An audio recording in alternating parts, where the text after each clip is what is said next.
ஐயோ, என்னது இது? திடீர்னு ஒரு மாதிரி தலையெல்லாம் கிறுக்கிறு சுத்துது. ஏன் இப்படி இருக்குன்னு தெரியலையே. நேற்றுலாம் நல்லா தானே இருந்தோம், ஏன் இப்படி இருக்கு? என்னாச்சு? ஜுரம்லாம் எதுவும் இல்லை. அப்புறம் ஏன்? அக்கா கிட்ட கேட்கலாமா? ஒருவேளை சரியாக சாப்பிடாம லோ பிபி ஆகிருக்குமா? எதுவாக இருந்தாலும் அக்காட்ட சொல்லிட்டு பார்க்கலாம். இதுக்காகலாமா ஆஸ்பத்திரிக்கு போகிறது? சரி விடு, சும்மா எதுவும் சாப்பிட்டது யாராவது இருந்திருக்கும், இல்லை சரியாக சாப்பிடாம இருந்திருப்போம், அவ்வளோ. மீனாச்சி, மாட்டுக்கு வைக்கலி போட சொன்னே, போட்டுட்டியம்மா? என்னன்னு தெரியல, அந்த வெள்ளச்சி கத்திக்கிட்டே கிடக்குறா. எம்மாடி உன்னையே தான் கேட்குறேன். ஏக்கா, இல்லைக்கா, இன்னும் போகலை. அதுக்கு தான் போகலான்னு எழுந்தேன். திடீர்னு என்னன்னு தெரியல, தலையெல்லாம் ஒரு மாதிரி கிறுக்கிறுன்னு வந்துடுச்சு. அப்படியே உட்காந்துட்டேங்க்கா. ஏன்னு தெரியல, உடம்பெல்லாம் நல்லா தான் இருக்கு, ஆனால் மயக்கமாக வருது. என்னடி சொல்ற, மயக்கம் வருதா? அடி பாவி, இது இப்பயா சொல்லுவாங்க? இரு, அக்கா ஓடி போய் சர்க்கரையை கொண்டு வரேன். சர்க்கரையா? ஏன்க்கா, சர்க்கரை சாப்பிட்டா மயக்கம் சரியா போயிடுமா? அடியே, அதுக்கு இல்லடி, நல்ல விஷயமா தான் இருக்கும். மயக்கெல்லாம் வருதுன்னா அப்புறம் என்ன, அழுவா தான் இருக்கும். ஐயோ கடவுளே, மாரியாத்தா, இது மூலியமாவது என் குடும்பம் ஒன்று சேர்ந்துடணும். வாந்தி கிந்தி எதுவும் வருதே? ஏக்கா, என்னக்கா நீ எல்லாமே தெரிஞ்சுக்கிட்டு இந்த கேள்வி கேட்குற? இன்னும் நானும் அவரும் ஒன்றா சேர்ந்து வாழவே இல்லை, அதுக்குள்ளே எப்படிக்கா அப்படியெல்லாம் நடக்கும்? அடி பாவி, என்னடி சொல்கிற? கல்யாணம் ஆகி 4 மாதம் ஆயிடுச்சு, இன்னுமா 2 பேரும் ஒன்று சேர்ந்து வாழல? என்னடி? ஆமாக்கா, அவர் பல்லவிக்கு கல்யாணம் ஆகிற வரைக்கும் தள்ளி இருக்கலாம்னு சொன்னார். அதுக்கு பிறகு நீ வேலைக்கு போ, அதுக்கப்புறம் குழந்தையெல்லாம் பார்த்து பேசிக்கலாம்னு சொல்லிட்டாரு. அப்புறம் நான் என்ன செய்யறது? கேட்டி, பல்லவி கல்யாணத்துக்கும் நீங்கள் சேர்ந்து வாழறதுக்கு என்னடி சம்மந்தம் இருக்கு? அவன் என்ன முட்டா பயில? அவன் கொஞ்சமாவது அறிவு இருக்கா பாரு. கல்யாணம் பண்ண காலகாலத்தில் புள்ளைய பெற்றுக்காம இப்போ தான் தள்ளி போடுறாங்களாம். இப்படியெல்லாம் தள்ளி போட்டேன் அப்புறம் பின்னாடி தான் பெரிய பிரச்சனையாகும், சொல்லிவிட்டேன். நீ வேற மயக்கெல்லாம் வருதுன்னு சொன்ன உடனே நான் எம்பிட்டு சந்தோஷமா இருந்தேன். ஓடி இதையே சாக்கா வச்சு தங்கமயிலே பல்லவி எல்லாரும் நம்ம வீட்டுக்கு வந்துருவாடுவேன், எல்லாரும் ஒன்று சேர்ந்தாலன்னு நினச்சிக்கிட்டு இருந்தேன். இப்படி ஆசையில் மண்ணள்ளி போட்டுட்டியே. எனக்கும் ஆசையெல்லாம் இருக்குத்தான், நான் மட்டும் ஆசைப்பட்டு என்னக்கா செய்யறது? அவரும் விருப்பப்படணும் இல்லையா? ஏக்கா, எனக்கு ஒரு யோசனை.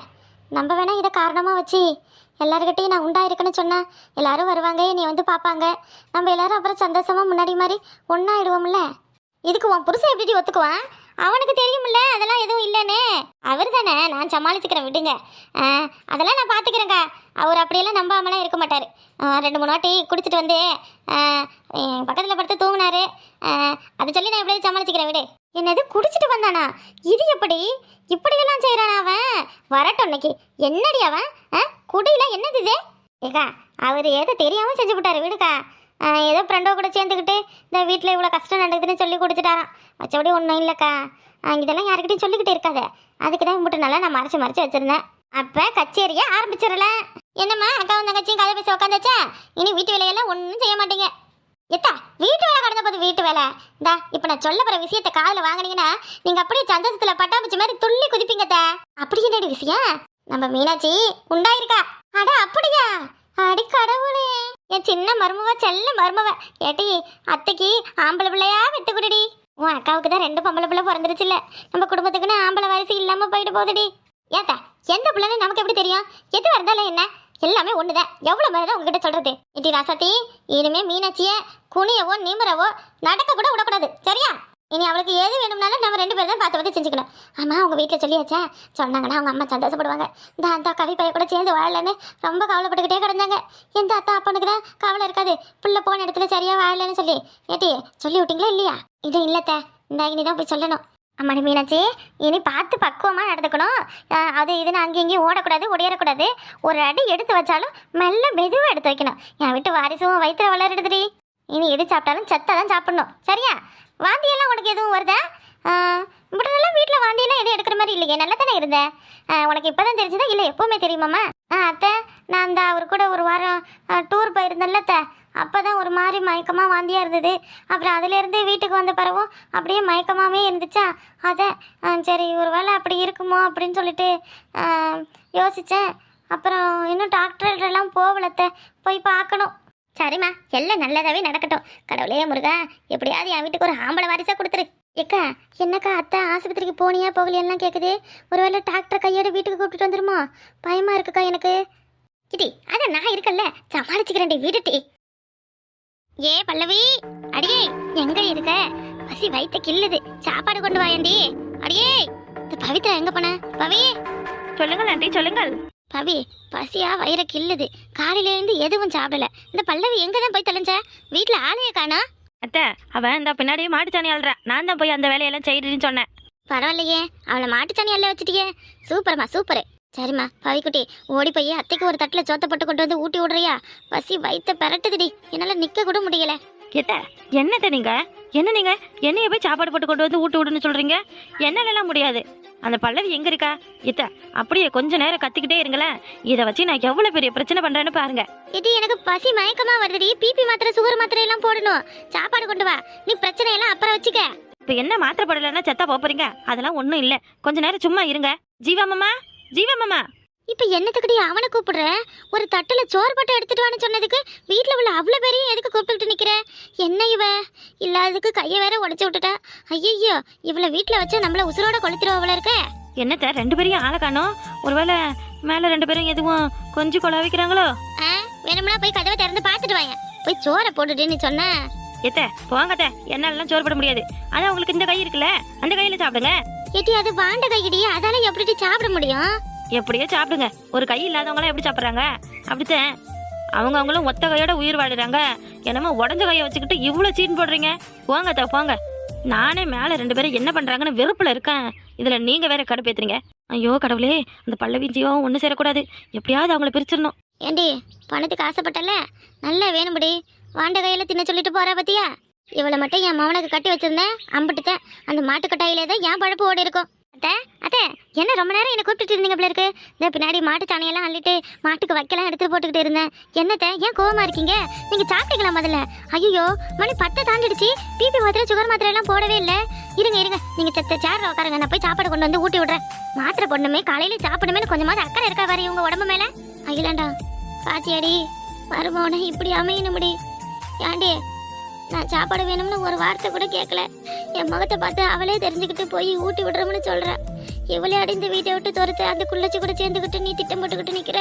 துரத்து விட்டது இவளை இல்லடி, இந்த குள்ளச்சிய. காசு பணம் என்னடி காசு பணம்? கடைசி காலத்துல நம்மளை உட்கார வச்சு கஞ்சி ஊத்துனா போதாதா? அத்தை சாப்பிட்டுட்டேன், வெந்நீர் வச்சிருக்கேன், கையை கொஞ்சம் உருவி விடுறேன். வலி கொஞ்சம் தேவலாதான் இருக்கும் தே. சரிம்மா. ஏம்மா இந்த மாட்டுச்சனையெல்லாம் எதுக்குமா நீ அள்ளிக்கிட்டு கிடக்குற? அதையெல்லாம் நீ செய்ய வேணாம். அதுக்கு தான் வேலைக்கு ஆளுங்க இருக்காங்கல்ல. ஏத்த அவங்க பொண்ணுக்கு உடம்பு சரியில்லைன்னு போயிருந்தாங்க. அதான் எவ்வளோ நேரம் அப்படியே கிடக்கும்? நம்ம வீட்டு வேலையை நம்ம தானே செய்யணும். அவங்க இருந்தால் பிரச்சனை இல்லை, அவங்க தான் இல்லைல்ல, அதனால தான் நான் செஞ்சேன். ஏய் பல்லவி, அத்தை பசின்னு எவ்வளோ நேரம் கத்திக்கிட்டு இருந்தாங்க. எங்கடி போன? பவி நீ தானே போய் அந்த மாட்டு கட்டுத்தறியெல்லாம் கூட்டி அல்லன்னு சொன்னேன். அதை நான் செய்ய சொன்னா அத்தைக்கு சாப்பாடு கொடுக்க மாட்டியா? கொஞ்சமாவது பொறுப்பு இருக்கா பாரு அவங்க மேலே. பாவம் அவங்க. இந்த பாரு இப்படியே இருந்தேன் அப்புறம் அவ்வளோதான், உன்னை என்ன செய்வனே தெரியாது. ஏய் வாய மூடுறி. என்னத்த நீங்க? யாருக்குடி அத்தை? நிக்கிற பாரு, இவளுக்கு தான் நான் அத்தை. மறுவாரியை வீட்டை விட்டு வெளியே போடி. அத்தை இவ ஏதோ என்னை பத்தி உங்ககிட்ட தப்பா சொல்லி வச்சிருக்கா, அதான் கோவமா பேசுறீங்க. ஏண்டி யாரை பத்தி தப்பா பேசுவாங்கன்னு எனக்கு தெரியாதே. பேசாம மூட்டை முடிச்செல்லாம் கட்டிக்கிட்டு போயிடு, இல்ல நானே கழுத்து பிடிச்சு வெளியே துரத்துவேன். அத்தை ஏன் அத்தை வேணாம். அவ என்ன பண்ணா? ஏன் அவன் மேல இவ்வளவு கோவமா இருக்கீங்க? எதுவா இருந்தாலும் பேசி சமாதானம் பண்ணிக்கலாம், விடுங்க. அவளுக்குன்னு இருக்கிறது நீங்க தானே. அவளை போ சொன்னா எங்க போவா? இங்கே இருந்தா பாரு, விடுங்க. அவ சின்ன பொண்ணு, எதுவும் தப்பு பண்ணிருந்தா நாம தான் மன்னிக்கணும். என் மருமக சொன்ன ஒரு காரணத்துக்காக உன்னை நான் சும்மா விடுறேன், தெரியுதா? போடி, மாடு மறுபடியும் சாணி போட்டிருக்கோம், அதெல்லாம் அள்ளி போடு. என்னது நான் மாட்டு சாலியால் என்னமா? ஆமாடி நீதான். என்னடா நடக்குது இங்க? அத்தை எப்படி அதுக்குள்ள மாறினாங்க? ஒருவேளை நம்ம சோறு போட்டு தரலன்னு நம்ம மேல இவ்வளோ கோவமா இருக்காங்களோ? பேசாம அவங்களுக்கு சோறு போட்டே கொடுத்துருந்துருக்கலாம். ஒரு சோத்துக்காண்டி இப்படி நம்மளை உதறி தள்ளிட்டாங்களே. அம்மாடி எனக்கு போதும், நீ போய் சாப்பிடு சரியா? இல்ல தானே வேலையெல்லாம் முடிச்சுட்டு சாப்பிட்டுக்கிறேன். வேலையெல்லாம் இருந்தா போதுமா? முதல்ல சாப்பிட்டுட்டு வேலையை செய்யி. சரி இருங்க, மாத்திரை கொண்டு வரேன், மாத்திரை போடுங்க முதல்ல. ஏ கவி, இந்தாடா பணம் எடுத்துட்டு போ. கொண்டு போய் அண்ணங்கிட்ட கொடுத்து அந்த வட்டிக்காரக்காரன் கடனை முதல்ல அடைக்க சொல்லு. தங்கமையில நகையை அடகு வச்சது உன் மாமியாருக்கோ உங்க வீட்டுக்காரருக்கோ தெரியாம தானே பார்த்துக்கிட்ட. அப்புறம் அவங்க எதுவும் என்னைய தப்பா நினைச்சுக்க போறாங்க. நம்ம மவ நகையை வாங்கி அடகு வச்சு அவங்க கடனை அடைக்கிறாங்கன்னு. அதெல்லாம் நான் பாத்துக்கிறேன் போட. ஆமா நீ கொடுத்த அண்ணன் பணத்தை வாங்கிக்குமே. நான் நகையை அடமானம் வச்சு பணம் கொடுக்குறேன்ல அண்ணங்கிட்ட சொல்ல மாட்டேன். சீட்டு கட்டிட்டு வந்தேன் மாசம், அது இந்த மாசத்தோட முடிஞ்சது. பணம் கொடுத்தாங்கன்னு சொல்லி தான் கொடுக்க போறேன். அப்படியே சொல்லு. அப்பதான் அண்ணன் வாங்கிக்கும். சரிடா, என் மாமியார் வேற மூக்குல மோப்பத்தை பிடிச்சிக்கிட்டு நான் எங்க இருக்க என்ன செய்யறேன்னு தேடிக்கிட்டே நிக்குது. அதுக்கு மட்டும் இது தெரிஞ்சதே அம்பிட்டுதான் நம்ம 2 பேர் சோழியும் முடிச்சு விட்றோம். சரி கூடு, நான் போறேன். டேய் பரவாயில்லடா, எங்க நீ அண்ணனோட கடனெல்லாம் அடைக்க மாட்டா, அப்படியே விட்டுடுவேன்னு நினைச்சேன். ஆனா நீயும் கொஞ்சம் பொறுப்பா தான் இருக்க. ஏண்டி அண்ணன் நமக்காக எவ்வளவு செஞ்சிருக்காரு. அவரு பாவம், அவரு கஷ்டப்படையில எப்படி பார்த்துக்கிட்டு அப்படியே இருக்கிறது. சரிடா, நான் கிளம்புறேன். ஏடி தங்கமயிலே, உன் மாமியாருக்கு தெரியாம பணத்தை கொண்டு வந்து உன் தம்பிக்காரனுக்கு கொடுக்குறியா? இருடி இரு, நல்ல வசமா மாட்டினேன். ஏக்கா அந்த மூக்காய் கேள்வி நம்ம 2 பேரும் பேசுறத கேட்டுக்கிட்டு ஓடுதுக்கா. தெரியும் எனக்கு, அந்த கேள்வி பம்மிக்கிட்ட என் பின்னாடி வந்தபோதே தெரியும். என் மாமியாரோட வேலையா தான் இருக்கணும். இதை எடுத்துக்கிட்டு நீ போ, நான் போய் அந்த கிழவியை வேட்டு வைக்கிறேன். அடே தங்கமயில மாமியாரு, எங்கடி இருக்க? என்ன என்ன என்ன முக்காயி, ஏன் என்ன விஷயம்? எதுக்கு இப்படி பதறிக்கிட்டு வர? என்னது, ஏன் பதறிக்கிட்டு வரியா? ஐயோ, நான் சொல்ல போறது மட்டும் உன் காதல கேட்டேன், அப்படியே உன் மூச்சு நின்று போயிடும்டி. ஏன் என்ன பண்ண? அந்த சிரிக்கி எங்க போய் ஊரு சுத்துறா? வீட்டுல ஒரு வேலையும் செய்ய காணும், ஊரு சுத்த கிளம்பிட்டாளா? ஊரு சுத்தி அவ ஏதோ கட்டா பணத்தை கொண்டு போய் அவ தம்பிக்காரங்கிட்ட கொடுத்துக்கிட்டு வந்தா. என்னது, கட்டு பணத்தை தம்பிக்காரன்ட்ட கொடுத்தாளா? ஏது அவளுக்கு அம்புட்டு பணம் தெரியலையே. வரட்டும், நான் என்னன்னு பாத்துக்கிறேன். சும்மா விடாதடி, சும்மாவே விடாத அவளை. நல்ல கம்பியை பழுக்கப்பட்டு காலில் இழுத்துரு. அம்புட்டு தானே செஞ்சிடலாம். எங்க அவ வர மாதிரி சத்தம் கேக்குதே, நான் போய் கம்பியை பழுக்கப்படுறேன். வரல, இந்த தோட்டத்து பக்கமா வழி இருக்குல்ல, நான் இப்படியே ஓடி போயிடுறேன். அவளுக்கு பயந்துகிட்டு எதுக்கு இவ ஓடுறா? ஏம்மா தங்கமயில் இல்லையாம்மா? அவளைத்தான் நானும் தேடுறேன், எங்க போனேன்னு தெரியலையே. நீ எதுக்கே ஒரு மாதிரி இருக்க? ஒன்றும் இல்லைம்மா. சொல்லியா, அம்மா கிட்ட சொல்றதுக்கு என்ன இருக்கு? இந்த நம்ம சுந்தரண்ண ஒரு டெம்போ ஒன்று வச்சிருந்தாருல. ஆமா, போன வருஷம் கூட புதுசா வாங்கினானே, அதுவா? அதாம்மா, அந்த வண்டியை அவங்க மொவ கல்யாணத்துக்கு அடமானம் போட போறாராம். நல்ல விலைக்கு வந்துச்சுன்னா மொத்தமாக கூட வித்துறாராம். அதான் என்கிட்ட கேட்டாரு, நீ வேணா வாங்கிக்கிய கோபாலு, பணம் இருந்தா கொடு, பாதி பணத்தை மட்டும் கொடு, பாதி அப்புறமா கூட வட்டியா கொடுத்துருன்னு சொன்னாரு. அதான் என்ன செய்யறதுன்னு தெரியல. அதுக்கு என்னையா, தாராளமா பணத்தை கொடுத்துட்டு வாங்கு. அங்க எங்கன்னு போய் கஷ்டப்படுறதுக்கு ஒரு வண்டி இருந்ததுன்னா நல்ல வேலை கிடைக்கும்ல. பணம் தான் இருந்ததெல்லாம் பல்லவி கல்யாணத்துக்கு மச்சான் கேட்டாருன்னு கொடுத்துட்டோம்ல. அதான் என்னம்மா செய்யறது இப்ப? உன் மச்சாங்காரன் தான் கல்யாணம் முடிஞ்சு 2 வாரத்துல திருப்பி தரோம்னு சொன்னான்ல, போய் கேட்டு பாரு. எப்படிம்மா திடீர்னு போய் கேட்கறது? கல்யாணம் நல்லா சீருஞ்சிறப்புமா நடந்து ஏதோ மொய்ப்பணம் வந்திருந்தா பரவாயில்ல, கேட்கலாம். போன வாரம் தான் வட்டிக்காரன் வந்து ஏதோ வட்டி பணத்தை திருப்பி தரலாம்னு சண்டை போட்டுட்டு போனானா. இடையில நாமளும் போய் பணத்தை கேட்டா நல்லா இருக்குமா? அப்படி இருக்கா கதை? ஏண்டி தங்கமயில, உன் தம்பிக்கிட்டே கட்டு பணத்தை கொடுக்குறேன், இந்த உன்னை எப்படி மாட்டி விடுறேன்னு பாரு. ஐயோ, தெரிய வேற வாசல்ல நிக்குது, என்ன கொலை எடுத்து விட போகுதுன்னு தெரியல. ஏப்பா, எப்படி எதுவும் பணம் வேணும்னா உன் சின்ன மச்சனை கேள. மீனாட்சி எதுவும் நகை வச்சிருப்பாள்ல, இப்ப கேட்டு வாங்கிக்க, பரவு நாம திருப்பி கொடுத்துடலாம். என்னடா நடக்குதுங்க?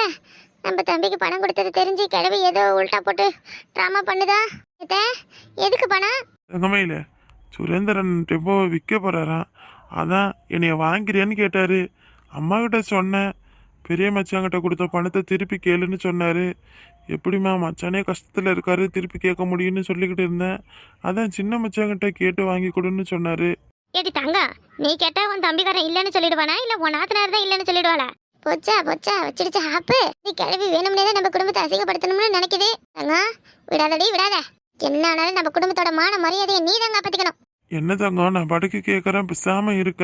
அவ புருஷனுக்காக ஆத்தா வீட்டுல இருந்து என்னென்னத்தை கொண்டு வந்து தாராளவ. இவ அப்படியெல்லாம் செய்ய மாட்டா. கேட்டா நான் நல்லவளை மாறிட்டேன், யாருக்கிட்டையும் எதுவும் கேட்க மாட்டேன்னு பெரிய பெருமை வேற பித்திக்கிட்டு நிக்கிறா. அன்னைக்கு உன் தங்கச்சி கல்யாணத்துக்கு பணம் இல்லைன்னு தெரிஞ்சது என் மவன் தானே எடுத்து கொடுத்தேன். இப்ப என் மாமன் ஒரு வண்டி வாங்கணும்னு சொல்றேன், யாருக்கிட்ட போய் நாங்க நிக்கிறது? செருப்பால் அடிக்கிற மாதிரி ஒவ்வொரு கேள்வியும் கேட்கறே கழுவி. நான் வேணா போய் உன் தம்பிக்கிட்டையும் அண்ணன்கிட்டையும் பேசட்டுமா? என்ன தெரியுங்க, இந்த சின்ன விஷயத்துக்குலாம் நீங்க போறதா? இப்ப என்ன, உங்க மவன் நம்பவங்க பணம் வேணும் அதானே? ஒரு வாரம் என்ன, ஒரு வருஷம் ஆனாலும் சரி, என் அண்ணன் வீட்டுல இருந்து பணத்தை வாங்கிக்கிட்டு தான் இந்த வீட்டுக்கு வருவேன். இது உங்க மூட்டை மேல சத்தியம். என்னடா உன் பொண்டாட்டி வீரப்பா சத்தியம் பண்ணிக்கிட்டு போற, வருவாள? அப்புறம் என் அண்ணன் என் மேல கொஞ்சம் கோவமா இருக்கிறதால நான் அப்படி இப்படின்னு ஏதாவது பில்டப்லாம் பண்ணி தான் வீட்டுக்குள்ள போவேன். அதெல்லாம் நீங்க கண்டுக்க கூடாது, சரியா? நீ என்னம்மா பண்ணுமா, என் மவனுக்கு பணம் கிடைச்சா போதும். பணம் தானே? வாங்கி தரேன், இரு. எப்படி குடும்பத்தை கலக்கிட்டு பாரு கிழவி. ஏண்டி, எனக்கு தெரியாம உன் தம்பிக்காரனுக்கு பணத்தை கொடுத்து விட்றீங்க, இப்ப எப்படி கோத்து விட்டேன் பாத்தியா? போடி போ, உன் மேல இருக்கிற கோவத்துல உன் அண்ணனும் உன் தம்பியும் உன்னைய வீட்டுக்குள்ளாரே சேர்க்க மாட்டானவன். நீ போய் அங்க நின்னா வெளியே போடின்னு கழுத்தை பிடிச்சுதான் தருத்துவாங்க பாரு. என்ன வீட்டுல யாரும் காண? ஐயோ அம்மா என் மைனி இங்க வாங்கல, யாராவது இந்த அநியாயத்தை கேளுங்களே. எனக்கு இப்படி ஒரு கொடுமையா நடக்கணும். எம்பிட்டு வைராக்கியமா இருந்த இந்த வீட்டு படியை மிதிக்க கூடாதுன்னு நினைச்சனே, ஆனா என்னைய இங்க வர வச்சுட்டாங்களே பாவி மனசங்க. தலைமையில என்னடியாச்சு? ஏன் நான் என்னன்னு சொல்லுவேன், என் நிலைமைய நான் ஏதுன்னு சொல்லுவேன். என்னடி ஏன்டி இப்படி அழுவுற? என் மைனிய, இனி நான் என் மாமியார் வீட்டுக்கு போக மாட்டேன் பையனே, இனி நான் போகவே மாட்டேன். இன்னைக்கே நாளைக்கே அவசரம் போனாலும் சரி அது இங்க இருந்து தான் போகணும். என்னக்கா இவங்கள வீட்டுக்குள்ள சேர்க்கணும்னு நாம ஒரு திட்டத்தை போட்டோம், ஆனா இவங்க நமக்கு மேல ஒரு பெரிய திட்டம் போட்டிருப்பாங்க போலயே. எனக்கு இப்படி ஆகணுமா? ஐயோ நான் என்ன செய்வேன்? ஏடி என்ன செய்வேன்னு சொன்னதானே தெரியும். மணியே என் மாமியக்காரி ஆத்தா வீட்டுல போய் 5 லட்சம் பணத்தை வாங்கிட்டு வானே அடிச்சு தடுத்து விட்டா மைனியே. என் புருஷ பிசினஸ் பண்றதுக்கு பணம் வேணுமா? என்ன மைனி சொல்றீங்க? அம்மாவா? உங்க அம்மாவே தான், உங்க அம்மா. நான் ஒரே படியா சொல்லிட்டேன் மைனி. என் அண்ணன் இது வரைக்கும் எனக்கு 5 லட்சத்துக்கு மேல செஞ்சிருக்காரு. இனி என் அண்ணன் வீட்டுல போய் எதுவும் என்னால கேட்டு வாங்க முடியாதுன்னு சொன்னதுக்கு என் புருஷனை என் மாமியாரை சேர்ந்துக்கிட்டு என்னைய வாயிலே குத்தி வா வீட்டுக்கு போடின்னு துரத்தி விட்டுட்டாங்க மைனியே. நான் எங்க போவேன், என்ன செய்வேன்? அதான் என் வெட்டி வீரப்பட விட்டுட்டு நேரா இங்க வந்துட்டேன். நீங்க ஒண்ணு கவலைப்படாதீங்க மைனி, அந்த கேள்விக்கிட்ட நான் சபதத்தை போட்டுட்டு தான் வந்திருக்கேன். 5 வருஷமானாலும் பரவாயில்ல, என் அண்ணன் வீட்டுல இருந்து 5 லட்சம் பணத்தை வாங்கிக்கிட்டு தான் வருவேன்னு சொல்லியிருக்கேன். எனது 5 வருஷமானாலும் 5 லட்சம் பணத்தோட தான் போவியா? நாம ஒண்ணு நினைச்சா அது ஒண்ணு நடக்குதே கடவுளே. என்ன மைனி அப்படியே நிக்கிறீங்க? ரொம்ப நாள் கழிச்சு வந்திருக்கு, சாப்பாடு எதுவும் போட மாட்டீங்களா? இந்த இருடி உனக்கு நாங்க ஒரு சந்தோஷமான செய்தியை சொல்றோம் பாரு. மீனாட்சி உண்டாயிருக்கா? இது எப்ப நடந்தது?